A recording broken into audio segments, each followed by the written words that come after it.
Very good morning. हम देख रहे हैं हाइड्रोलिक पावर ब्रेक। कल हमने क्या देखा था कि विभिन्न प्रकार के ब्रेक्स, टाइप्स ऑफ ब्रेक में कंस्ट्रक्शन के हिसाब से देखा था disc type and drum type. मतलब एक तो रोटेटिंग डिस्क को पकड़ रहा है और एक रोटेटिंग ड्रम को एक्सपेंड होकर रोक रहा है। दोनों ही में क्या हो रहा है, फ्रिक्शन हो रहा है, और फ्रिक्शन के कारण जो काइनेटिक एनर्जी है वो हीट एनर्जी में कन्वर्ट हो रही है और बाद में वायुमंडल में डिसिपेट हो जा रही है। एनर्जी को ना तो बनाया जा सकता है ना तो खत्म किया जा सकता है, बल्कि उसे एक रूप से दूसरे रूप में बदला जा सकता है। हाइड्रोलिक पावर ब्रेक जो कार्य ड्राइवर को करना पड़ रहा है, ड्राइवर बार बार ब्रेक पेडल को दबा रहा है और liquid can not be compress, liquid को कंप्रेस नहीं किया जा सकता, भले ही उसे कंप्रेसिबल बनाया है फिर भी उसको दबाने में ड्राइवर को शक्ति लग रही है और उसे कम से कम 100 से 150 केजी 150 न्यूटन का बल लगाना पड़ रहा है। 150 से 200 न्यूटन का बल लगाना पड़ रहा है और बार बार यदि वाहन ढलान में उतर रहा है, चढ़ाई में चढ़ रहा, रुक रहा, तब भी आपको ब्रेक लगाने, अन्यथा वो नंबर 1 गियर लगाओगे, ब्रेक नहीं लगाओगे तो गाड़ी पीछे को जाने लगेगी, उठानी मुश्किल हो जाएगी चढ़ाई पे। समझ में आ रही बात? तो ब्रेक, क्लच, स्टीयरिंग यदि ये हार्ड होंगे तो ड्राइवर बार बार इन्हें एक्चुएट करने में थक जाता है। थकेगा तो दुर्घटना की संभावनाएं बढ़ जाती हैं। इसलिए उसे दूर करने के लिए ये पावर जो ड्राइवर के द्वारा लगाई जा रही है, ये तो पहले ली गई हाइड्रोलिक्स के द्वारा, और उस हाइड्रोलिक को भी जो कंप्रेस करने के लिए ताकत लगाई जा रही है वो यहाँ पर इंजन की वैक्यूम ले ली गई। इंजन के सिलेंडर सक्शन कर रहे हैं तो एक डिप्रेशन क्रिएट कर रहे हैं, वो वायुमंडल से हवा उसके अंदर घुस रही है। उसी सक्शन का थोड़ा सा भाग लेके इस ब्रेक बूस्टर में लिया जाता है, ये वैक्यूम बूस्टर में पहुंचा दिया जाता है इस निप्पल पर एक पाइप लगा के, और इसके साथ ही यहाँ डायाफ्राम होती है, वो डायाफ्राम खींचती है। तो ये जो पैडल का ये जो मास्टर सिलेंडर की पुश रॉड है, ये भी मैं हाथ से दबा रहा हूँ, नहीं दब रही है, बहुत मुश्किल, बहुत ज़ोर से दबानी पड़ेगी। पर जब इसको वैक्यूम ये डायाफ्राम खींचेगा तो एक तो वैक्यूम इसे खींच रही है, दूसरा यहाँ से एटमॉस्फेरिक प्रेशर भी उस पर पड़ रहा, तब ये बूस्ट हो रही वैक्यूम। इसलिए मैंने यहाँ पर लिख रखा है इसका, इसी का नाम है वो वैक्यूम बूस्टर। तो आज हम सबसे पहले ये देखते हैं कि इसका एक सिस्टम लेआउट होता कैसा है, कौन कौन से पार्ट्स उसमें होते हैं और वो कैसे हाइड्रोलिक प्रेशर कैसे ब्रेक शू को फैलाता है या घूमती हुई डिस्क को पकड़ता है, हाउ इट वर्क्स, और ये सब हम आज देख रहे हैं। तो जो बेसिक प्रिंसिपल है, जो वर्किंग प्रिंसिपल है, that is Pascal's law. Pascal law पर ही लिक्विड पे जो भी प्रेशर है, जो भी हाइड्रोलिक्स है, ये सारी की सारी डिपेंड ऑन पास्कल लॉ। ये जो फ्लूइड मास्टर सिलेंडर से डिस्प्लेस किया जा रहा है वो व्हील सिलेंडर तक जा रहा है और व्हील सिलेंडर में वो प्रेशर से फैल रहा है और फैल के वो ब्रेक शू को बाहर की तरफ को फैला दे रहा है, जो कि रोटेटिंग डिस्क के साथ फ्रिक्शन करके उसकी गति कम कर रहा है और उसको रोक दे रहा है। कैलिपर में भी वो पिस्टन ही है, कोई सिंगल पिस्टन का होता है, किसी में 2 पिस्टन होते हैं। बाइक्स में सब में डबल पिस्टन के कैलिपर सिलेंडर लगे हुए हैं, कैलिपर्स लगे हुए हैं, और हमारी कार में सिंगल सिलेंडर है, एसयूवीज में डबल सिलेंडर होता है। ठीक है, एक पिस्टन है तो उसका आकार, उसका डाया बड़ा है। तो आखिर वो पार्ट्स कौन कौन से होते हैं, उनका लेआउट कैसा होता है। सबसे पहला ब्रेक पैडल, जो कि ड्राइवर कंपार्टमेंट में है। ड्राइवर अपने पैर से उस फुट पैडल को दबा रहा है और उसी के साथ लगी हुई है ब्रेक पैडल रिटर्निंग स्प्रिंग, जो जब ब्रेक छोड़ता है तो वो पैडल को वापस अपनी पोजीशन पे ले आता है। इस रिटर्निंग स्प्रिंग का काम क्या है, सिर्फ ब्रेक पैडल को वापस फिर अपनी जगह पे ले आना। ड्राइवर ने ब्रेक दबाया, एक ये master cylinder push rod actuate हुई, इसने आगे जाकर अपना काम किया, काम पूरा हो गया, वाहन की स्पीड कम हो गई या रुक गई, फिर से गियर डालना है, चलना है, ब्रेक पैडल छोड़ दिया तो पैडल अपनी जगह पर वापस आ जाए। ये काम है इस रिटर्निंग स्प्रिंग का। इसी के साथ लगी हुई रहती है stop light switch. Stop light switch का काम है जब भी ब्रेकिंग हो रही है तो पीछे से आने वाली गाड़ी को पता चल जाए कि यह वाहन रुकने की कोशिश कर रहा है, ताकि वह भी अपने वाहन को स्लो कर ले, और यदि उसे सीधा जाना है तो वो अपने डायरेक्शन चेंज कर ले, आपको ओवरटेक करके आगे निकल जाए। अंडरस्टैंड? यदि आपके ब्रेक लाइट नहीं जल रही, पीछे स्टॉप लाइट नहीं जल रही है और आपने अचानक से ब्रेक मारे, आपके पीछे से दूसरी गाड़ी आ रही है, उसके ड्राइवर को क्या मालूम कि आप रुक रहे हो और वो सीधे आपसे टकराएगा। इसलिए ये दुर्घटना ना हो, इसके लिए जरूरी है पीछे आपके स्टॉप लाइट जलनी चाहिए, ताकि पीछे से आने वाले वाहन को पता चले कि अगला वाहन रुक रहा है, ताकि वह अपनी स्पीड कम करे या अपनी डायरेक्शन चेंज करके आपसे आगे निकल जाए। इसलिए ये स्टॉप लाइट स्विच लगा हुआ रहता है। जैसे ही ड्राइवर ब्रेक पैडल पे पैर रखता है तो आपके पीछे, वाहन के पीछे, टेल में, टेल के नीचे, टेल लैंप भी इसके साथ ही लगा रहता है, उसके साथ ही एक ब्रेक बत्ती होती है जो जलने लगती है। तो जिसे पीछे से आने वाले वाहन को पता चल जाता है कि आगे चलने वाला वाहन रुक रहा है। नेक्स्ट आता है master cylinder push rod. Master cylinder की पुश रॉड जो इसे दबा रही है, ये रॉड है, ये यहां पर तो ब्रेक पैडल के साथ लग जाता है और इसके साथ अंदर ये एक रॉड है, इसमें यहां पर एक वाल्व है, बहुत कुछ है फिर इसके अंदर। पर ये रॉड आगे जाकर यहाँ ये मास्टर सिलेंडर के अंदर जो पिस्टन है उसको चलाता है, उसे आगे की तरफ को धकेलता है। तब उसके आगे आया हुआ जो भी फ्लूइड है, जो यहाँ से कंटेनर में रखा हुआ फ्लूइड इन होल्स के रास्ते से अंदर गया है, वो डिस्प्लेस होता है और ये अलग अलग चैनलों से वो व्हील सिलेंडर तक पहुँचता है।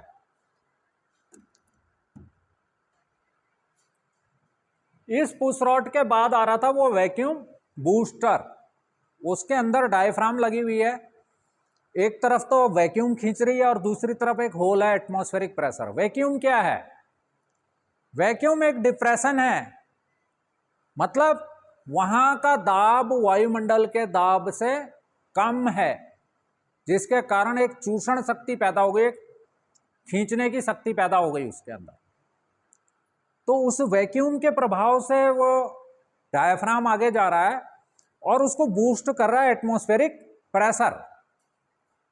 तो इस वजह से अब ड्राइवर के द्वारा जो बल लगाया जा रहा है, ड्राइवर बल नहीं लगा रहा, अब ड्राइवर इसके अंदर का एक वाल्व को खोल रहा।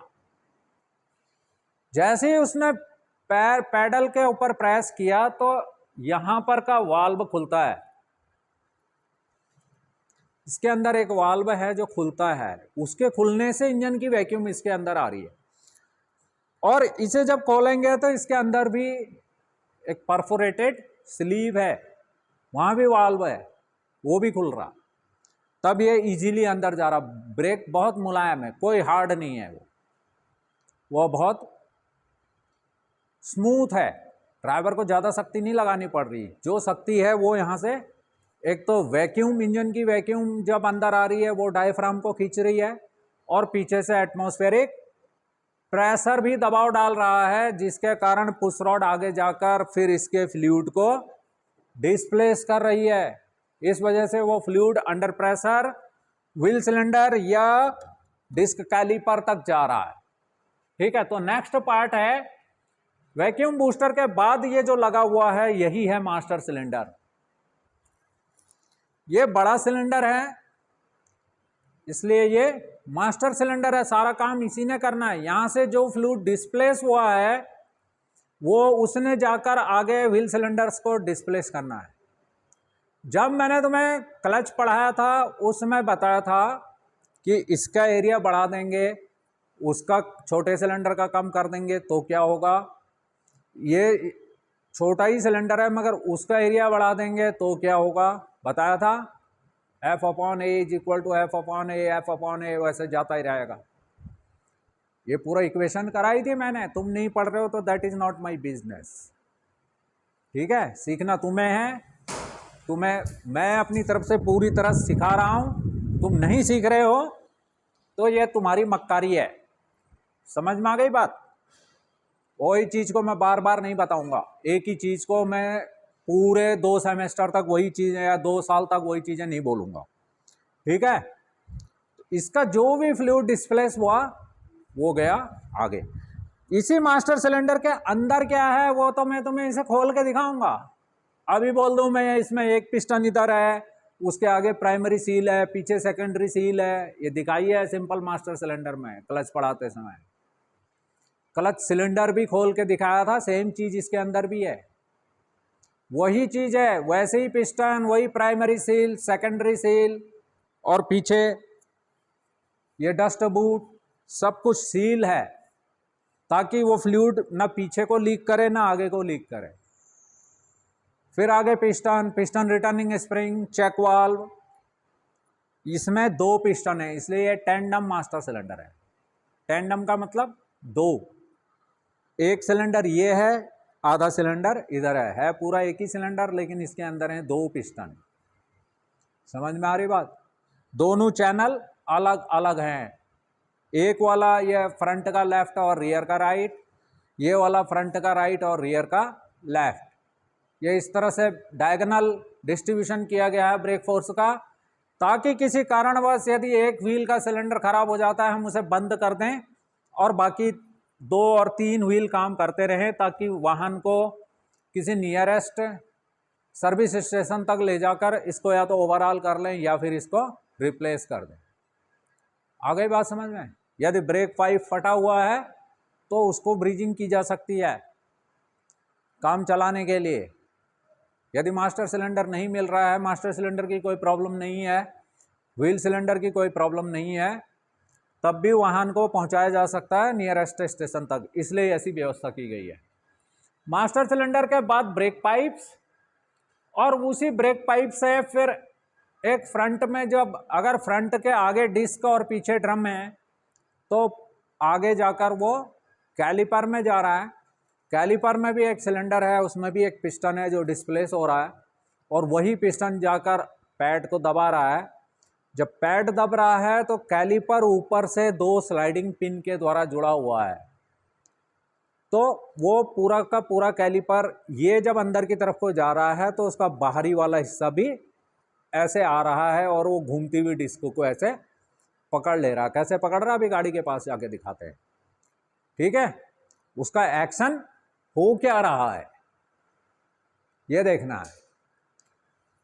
ये तो गया फ्रंट के लिए, और जो रियर के लिए जा रहा है, मैंने जब ब्रेक फोर्स डिस्ट्रीब्यूशन बताया था तो उसमें क्या क्या चीजें बताई थी कि इनर्शिया फोर्स वाहन को आगे की तरफ को धकेल रहे हैं, जिससे एक ओवरटर्निंग कपल बन रहा है, और उस ओवरटर्निंग कपल के कारण जो पीछे का वेट है वह आगे शिफ्ट हो रहा, जिस वजह से फ्रंट व्हील पर तो W+R है ब्रेक फोर्स, और रियर वाले के लिए W-R। तो इसका मतलब कल भी बताया था मैंने, KBF + KBR = 1 होना चाहिए। और अगर KBF निकालना है, फ्रंट ब्रेक फोर्स निकालना है, तो कैसा है वो 1 - KBR। तो जो भी ब्रेक फोर्स है उसमें से पीछे कितना जाना है, कम जाना है, ब्रेक फोर्स को थोड़ा सा रेगुलेट करना, मगर it's depend on road and load. तो ये काम करने के लिए बीच में लगाया हुआ है प्रोपोर्शनिंग वाल्व। प्रोपोर्शन, समानुपात, समान ब्रेक फोर्स डिस्ट्रीब्यूट करने के लिए कोई इसको प्रोपोर्शनिंग वाल्व कह देता है। टाटा की गाड़ियों में ये लगा PCRV नाम से, प्रेशर कॉन्शियस रिडक्शन वाल्व, ताकि पीछे वाले वाल्व को कम ब्रेक फोर्स चाहिए तो जो फ्लूइड का प्रेशर जा रहा है वो थोड़ा सा दूसरे चैम्बर में जाकर प्रेशर को थोड़ा सा डाउन कर दे, ताकि पिछले पहिए अगले पहियों से पहले लॉक ना हो जाएं।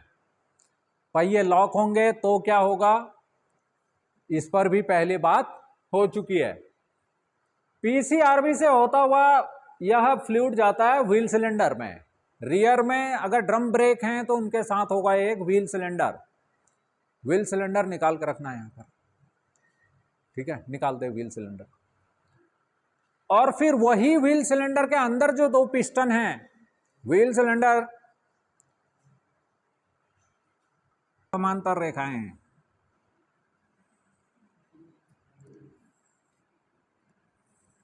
अब बना ये सिलेंडर? बना? नहीं बना।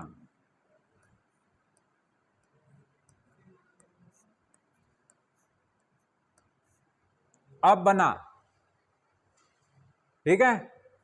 ये एक व्हील सिलेंडर है, इसमें फ्लूइड लाने के लिए, इसके अंदर फ्लूइड आ सके, ये एक पाइप है, और इसकी हवा निकालने के लिए इसके बगल में एक ब्लीडिंग निप्पल है, जो कि आमतौर पर बंद रहता है। अब इसके अंदर ऐसे रबर के दो कप्स हैं, यहां दो पिस्टन हैं, एक पिस्टन इस तरफ और एक पिस्टन इस तरफ। ये पिस्टन के पिछले हिस्से में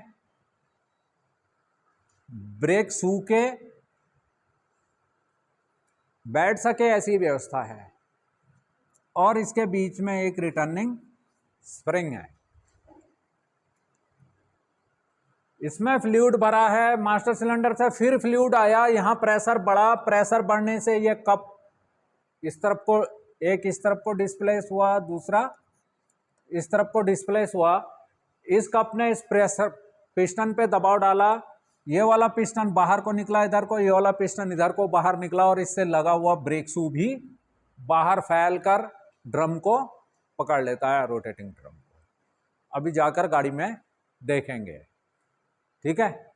यह है व्हील सिलेंडर का काम। बाकी ये व्हील सिलेंडर अभी खोल के दिखाएंगे, पहले ही ये सारी चीजें यहां पर रखनी चाहिए। जैसे ही मैंने इसमें लिखा था तो तुम्हें पता होना चाहिए था क्या क्या चीजें चाहिए, तो वो चीजें यहां सामने रहनी चाहिए, ठीक है। अब चलें गाड़ी पर चलते हैं और वहां पर देखते हैं सारी चीजें। ये पंखे के, ये पहले ब्रेक पैडल दिखा, ये है ब्रेक पैडल, एक एक्सीलेटर, बीच में ब्रेक, उंगली लगा ब्रेक वाले में, और लास्ट वाला है क्लच का। अब इसका अंदर दिखा कि ये ब्रेक पैडल अंदर कहाँ पिवट हुआ है, और वहाँ पर का रिटर्निंग स्प्रिंग, और उसके साथ लगा हुई स्टॉप लाइट स्विच। जैसे ही हम ब्रेक पैडल को दबाएंगे तो ये स्विच ऑन होगा और पीछे एक लाइट जलेगी। बेटा बाहर आ जा, लाइट जल रही है, जल रही है, ये है स्टॉप लाइट। जैसे ही मैं ब्रेक पैडल पे पैर रख रहा हूं, ये स्टॉप लाइट जल रही है।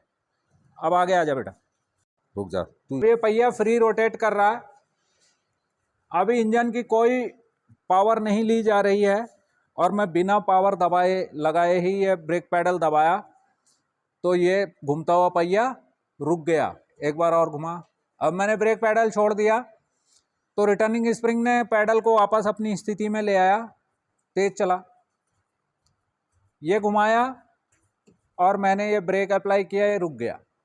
अभी इंजन स्टार्ट नहीं है, तो बहुत सारे लोग बोलते हैं क्या कि इसमें ऐसे ब्रेक नहीं लगते, ब्रेक लगते हैं, थोड़ा सा हार्ड हो जाते हैं, पर मैकेनिकली एक्चुएशन भी होती है। ये सब कैसे होती है अभी हम टायर खोलेंगे फिर दिखाएंगे।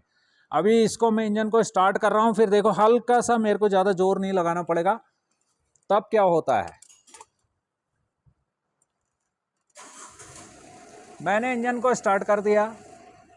अब मैं, क्योंकि वाहन के टायर सब हवा में हैं, तो मैं गियर डाल रहा हूं। यह अभी मैं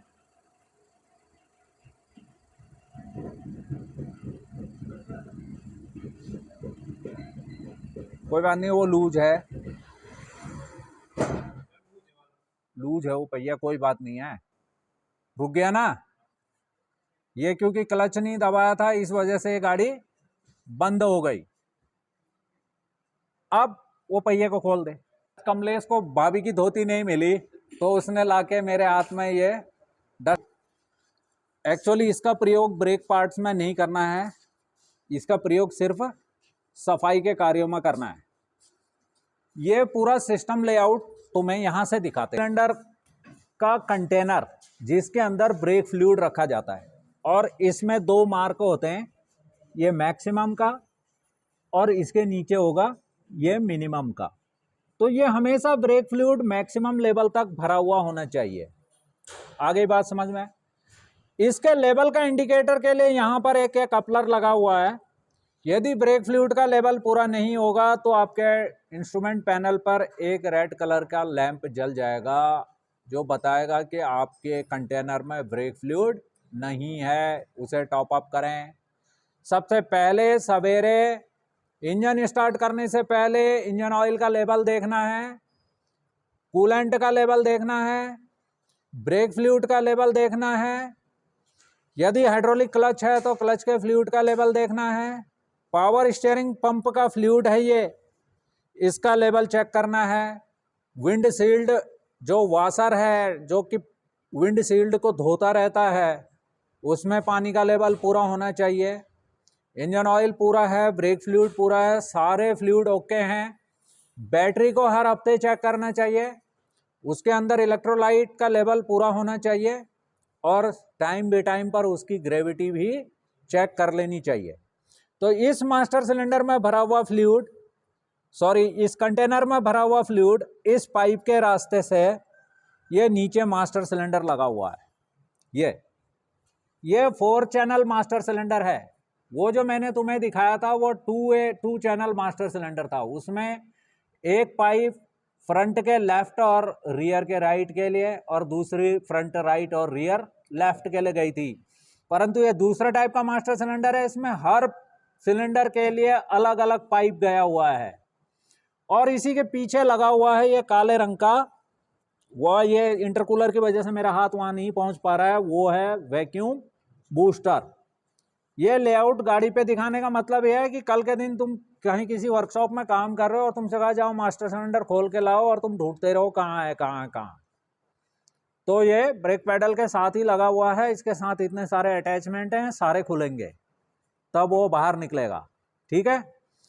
अब इसके अंदर आया हुआ जो भी फ्लूइड है, जैसे ड्राइवर पैडल को प्रेस कर रहा है तो एक्चुअली वो एक मास्टर सिलेंडर की पुश रॉड को एक्चुएट कर रहा है, और वही मास्टर सिलेंडर का पिस्टन आगे आकर अपने आगे आए वाले फ्लूइड को अंडर प्रेशर सिस्टम में भेज रहा।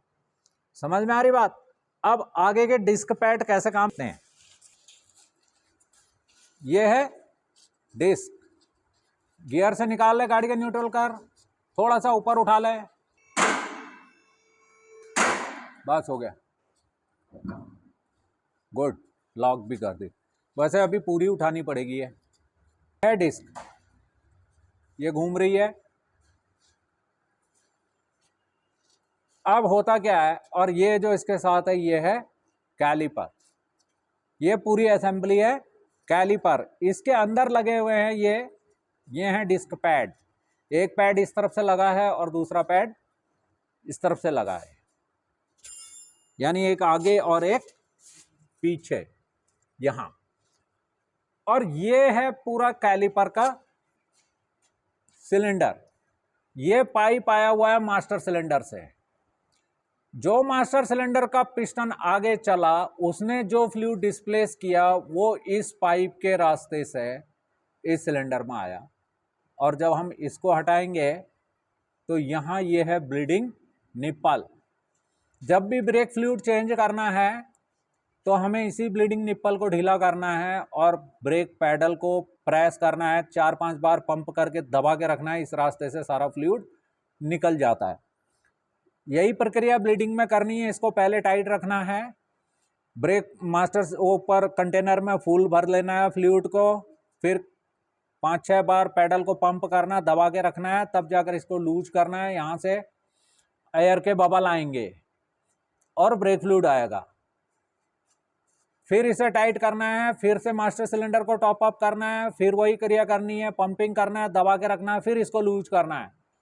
अब ब्रेक फ्लूइड तब तक ये काम करना है जब तक कि वो धार के रूप में ना निकले, उसके बीच में से एयर बबल निकलनी बंद हो जाए तब तक इस प्रोसेस को करते रहना है। सबसे पहले करना है दूर वाले टायर को, यानी रियर के लेफ्ट टायर से हवा निकालनी है, फिर रियर राइट में जाना है, फिर फ्रंट लेफ्ट में आना है, तब लास्ट में फ्रंट राइट में जाना है। ठीक है, इस तरह से तो ये एयर ब्लीडिंग की जाती है, ताकि इस सिस्टम में आई हुई हवा सब निकल सके। जब वो सिस्टम में कोई हवा नहीं है, पूरा सिस्टम कैलिब्रेटेड है, यहाँ तक फ्लूइड है, पूरी लाइनें फ्लूइड से भरी हुई हैं, ये आप इसे दबा नहीं सकते क्योंकि इसके अंदर फ्लूइड भरा हुआ है। और जब पैडल का ट्रेवल होगा तो वहां से मास्टर सिलेंडर से जो भी फ्लूइड डिस्प्लेस हुआ है उसने इस फ्लूइड के ऊपर और दबाव डाला, उस दबाव के कारण ये पिस्टन है, ये है कैलिपर का पिस्टन। ये पिस्टन आगे आकर इस पैड को दबाता है। देखो इस पैड में और इस डिस्क के बीच में बहुत कम क्लियरेंस है, डिस्क कैन रोटेट फ्रीली, इसके अंदर फ्रीली रोटेट कर सकती है। ये अभी क्योंकि पावर यहां से उधर जा रही है, ट्रांस एक्सल भी घूम रहा है, इसलिए ताकत ज्यादा लगानी पड़ रही है। इसका मतलब ये नहीं कि ये कोई जाम चल रहा है, ये जाम नहीं चल रहा है, ये फ्री चल रहा है। ठीक है, तो ये डिस्क फ्री चल रही है। जैसे ये अब शुभम ब्रेक दबा बेटा, पैडल दबा,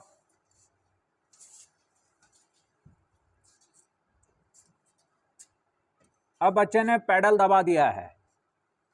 अब कोई भी माइका लाल इस रोटेटिंग डिस्क को नहीं चला सकता। क्या हुआ, एक बार पैडल छोड़ और दबा, छोड़ा तो ये घूमने लग गया, दबा। हो क्या रहा है यहां, दिख रहा है कुछ? क्या दिख रहा? इसका पिस्टन जो है आगे आकर इस पैड को दबा रहा है।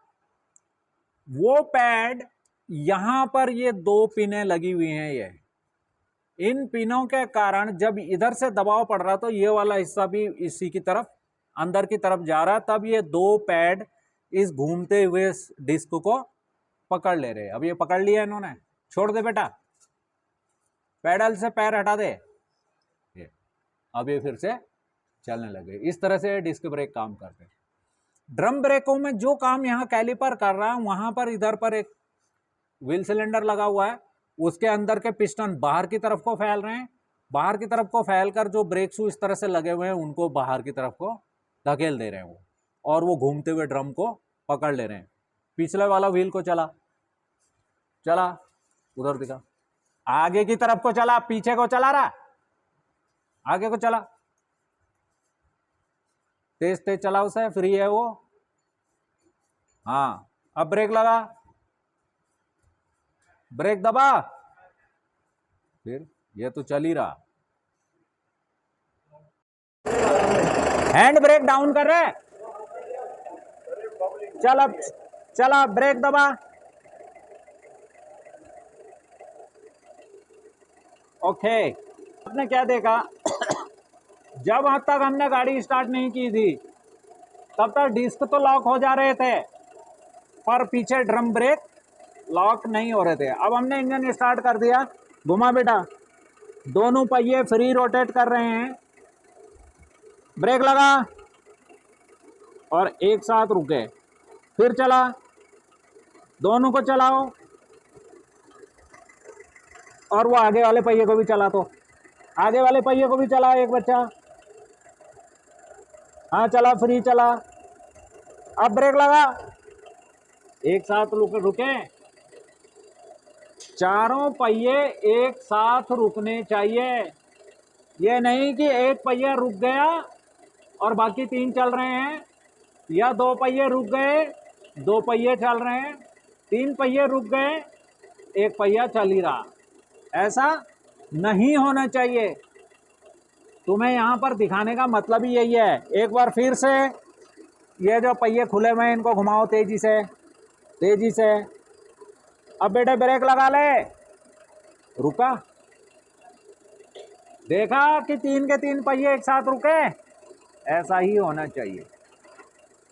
वो इसमें वैक्यूम बूस्टर तब तक काम नहीं करेगा जब तक कि इंजन स्टार्ट नहीं होगा, क्योंकि वो इंजन की वैक्यूम ले रहा है। अल्टरनेटर में लगा हुआ वैक्यूम पंप भी वैक्यूम बना रहा है, ताकि इंजन पे लोड कम से कम पड़े, इंजन की वैक्यूम कम ना हो, इसलिए उसके लिए एक अलग से वैक्यूम पंप लगा हुआ है।